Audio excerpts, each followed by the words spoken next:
बिस्मिल्लाहिर्रहमानिर्रहीम। अस्सलाम वालेकुम। उम्मीद करता हूँ आप लोग सब खैरियत से होंगे। अल्लाह ताला आप लोगों को खुश रखे। अच्छा, सीरीज़ चल रही थी स्पेसिफिक रिलीफ एक्ट की। इसके बाद एक फर्दर एक वीडियो और बनेगी, उसके बाद स्पेसिफिक रिलीफ एक्ट ख़त्म हो जाएगा, कंप्लीट हो जाएगा, आपकी फिंगर टिप्स पे होगा। ठीक है, यहाँ तक क्लियर हो गया। पिछले हमने सारे मूड्स पढ़े, पोजेशन कैसे लेते हैं, फिर उसके बाद जो है वो अगला मूड पढ़ा स्पेसिफिक परफॉर्मेंस, फिर कैंसिलेशन ऑफ इंस्ट्रूमेंट, फिर रेक्टिफिकेशन ऑफ इंस्ट्रूमेंट, फिर उसके बाद इंजेक्शंस पढ़ा, इंजेक्शंस के अंदर टेम्परेरी पढ़ लिया। अब जो सेक्शन है, अब जो है वो इंजंक्शंस के हवाले से, इंजंक्शंस का टॉपिक ही जो है वो चल रहा है, जिसको कहते हैं स्टे ले लेना, स्टेटस को कर देना, उसके हवाले से जो है वो चल रहा है। आज जो सेक्शन डील करना है उसका टॉपिक पहले नोट कर लें, यहाँ पे लिखते जाना, क्योंकि मैं इस वजह से लिखते कहता हूँ लेक्चर बंदा सुन लेता है, ठीक है, विजुअलाइज कर लेता है, ठीक है, लेकिन जो पॉइंट्स लिख लेता है बंदा, वो आपके पूरी ज़िंदगी के लिए आप लोगों के काम आएंगे, प्रोफेशनलिज्म के हवाले से भी और आपका जो है वो प्रैक्टिकल एस्पेक्ट के हवाले से भी। अच्छा, इसके अंदर जो पॉइंट्स जो है वो आपने जो नोट करने हैं, वो चीज़ें आप इसके अंदर जो है वो आप नोट कर लेना। सेक्शन 54 पढ़ना आज और सेक्शन 55 पढ़ना आज। टेम्परेरी इंजंक्शन पढ़ लिया था पिछली वीडियो के अंदर, कंप्लीट है। आज हमने पढ़ना है परपीचुअल इंजंक्शन, इसको कहते हैं परमानेंट इंजंक्शन, कि पक्का पक्का। अब इसके आगे लिख लें परपीचुअल ओब्लीग परमानेंट इंजंक्शन, उसके आगे उर्दू में लिख लें हुक्म इम्तनाई दवामी, हुक्म इम्तनाई दवामी। इससे मुराद है कि परमानेंट, पक्का, क्लियर है। उसके बाद सेक्शन 54 की वर्डिंग देख लेते हैं, सेक्शन 54 की डिस्क्रिप्शन देख लेते हैं कि वो कहता क्या है। उसके अंदर आपने फिर पॉइंट्स नोट कर लेने हैं कि प्रैक्टिकल एस्पेक्ट के हवाले से ये पॉइंट है सिविल की प्रैक्टिस के अंदर। उसके अंदर आया था परपीचुअल इंजंक्शंस व्हेन ग्रांटेड, वो कहता है कब ग्रांट की जाती है। इसके अंदर एक वर्ड है, उसके अंदर लिखा हुआ है इन्वेड।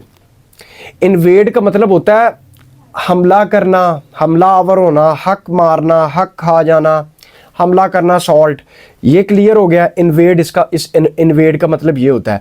इसके अंदर वर्डिंग ये कहता है कि डिफेंडेंट है, कोई मुखालिफ पार्टी है, ओपोनेंट है, वो आप पे इन्वेड करता है, हमला करता है, या थ्रेट्स टू इन्वेड, या हमला करने की धमकी देता है, तो इस सेंस के अंदर आपका कौन सा सेक्शन एप्लीकेबल होगा? सेक्शन 54। अब इसकी इलिस्ट्रेशन समझ लें। फॉर एग्जाम्पल से आपको क्लियर हो जाएगा कि कैसे जो है वो अप्लाई होगा।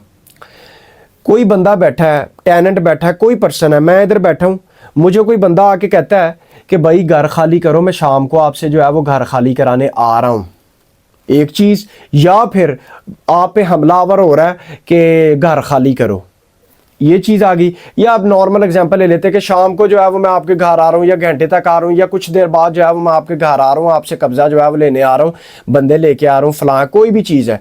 तो अब आप कहाँ जाएंगे? आप सेक्शन 54 के अंदर जाएंगे। सेक्शन 54 इफेक्टिव एप्लीकेबल है इस सेंस के अंदर। सेक्शन 54 के अंदर आप सूट फाइल करेंगे परपीचुअल इंजंक्शन का, सूट फॉर परमानेंट इंजंक्शन, ठीक है, उससे कहते हैं दावा हुक्म इम्तनाई दवामी, पक्का स्टे ले आना।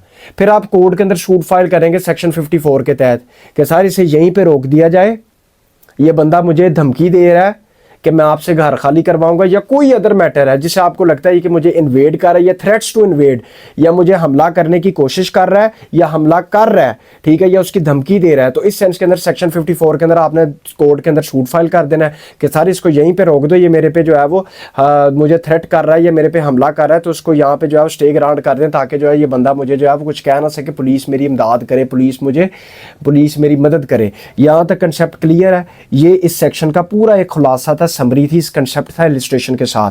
क्लियर हो गया कि सेक्शन 54 कब एप्लीकेबल होना है? जब इन्वेड करे या थ्रेट्स टू इन्वेड करे, तब सेक्शन 54 एप्लीकेबल होना है। इसके अंदर सेक्शन 54 के अंदर पॉइंट्स लिख लेना कि अब इसके अंदर पॉइंट्स आपके कौन कौन से आने हैं। सेक्शन 54 के अंदर पॉइंट्स अब आपके आने हैं।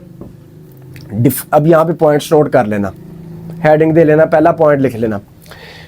जब डिफेंडेंट प्रॉपर्टी का ट्रस्टी है तो कोर्ट कहेगी कि आपने ट्रस्ट के राइट को खाना नहीं है, यहाँ पे स्टे लग जाएगा, सेक्शन 54 एप्लीकेबल। अगर वो खाता है सेक्शन 54 में जाएंगे, अगर नहीं खाता तो वैसे ही रुका हुआ है, अगर खाएगा तो वहीं पे जो है आप रुक जाएगा कि भाई आपने ट्रस्ट के राइट को खाना नहीं है, ये उसका ट्रस्ट है, उसका राइट है, इसको खाना नहीं है। अगर वो खाएगा उस राइट को तो सेक्शन 54 एप्लीकेबल है।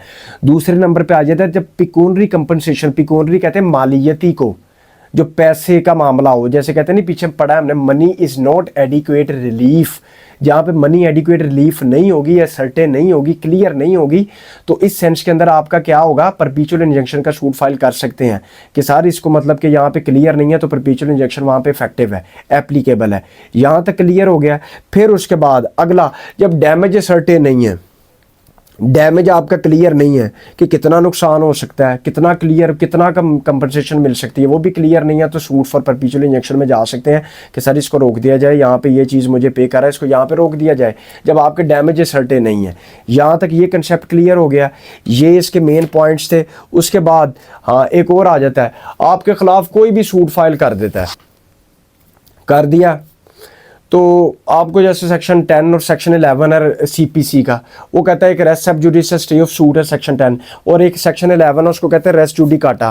वो सब जुडिस होता है जब जो आपका सूट है वो पेंडिंग पड़ा हो तो नया सूट फाइल कर दिया। रेस्ट जुडिकाटा जब सूट डिसाइड हो गया तो उसने जो है वो same as it is, same party, same cause of action, same subject matter के ऊपर जो है वो सूट फाइल कर दिया, तब सेक्शन 11 जो है वो इफेक्टिव हो जाता है। इस सेंस के अंदर सेक्शन जो है वो 54 एप्लीकेबल तब है कि आपके खिलाफ कोर्ट में कोई सूट फाइल कर दे तो आप सेक्शन 54 के तहत जा सकते हैं। क्या सर इस बंदे को कहें यहीं पे जो है वो सेक्शन जो है वो 54 के तहत कि इसको रोक दिया जाए, सेम एज इट सीपीसी की तरह सेक्शन 10 और सेक्शन 11 के तहत। तो इसी तरह के इसको यहाँ पे परमानेंट रोक दिया जाए, परपीचुअल इंजेक्शन मेरे हक में ग्रांट कर दी जाए ताकि ये बंदा जो है वो मेरे खिलाफ सूट फाइल ना करे। क्लियर हो गया। यहाँ तक ये सारा इसका सेक्शन 54 का कंसेप्ट था। सेक्शन 55 जो है उसको कहते हैं मैंडेटरी इंजंक्शन। मैंडेटरी आपको पता है उसको कहते हैं ज़रूरी, इसेंशियल, ठीक है, नेसेसरी, ठीक है, ज़रूरी।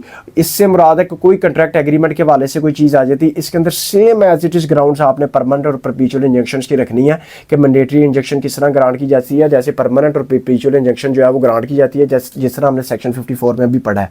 यहाँ तक आपका कंसेप्ट था ये 2 सेक्शंस का। आगे जो है वो 2 सेक्शंस और रह गए हैं, 56 रह गया और 57 रह गया। उसके बाद आपका स्पेसिफिक रिलीफ एक्ट कंप्लीट हो जाना है।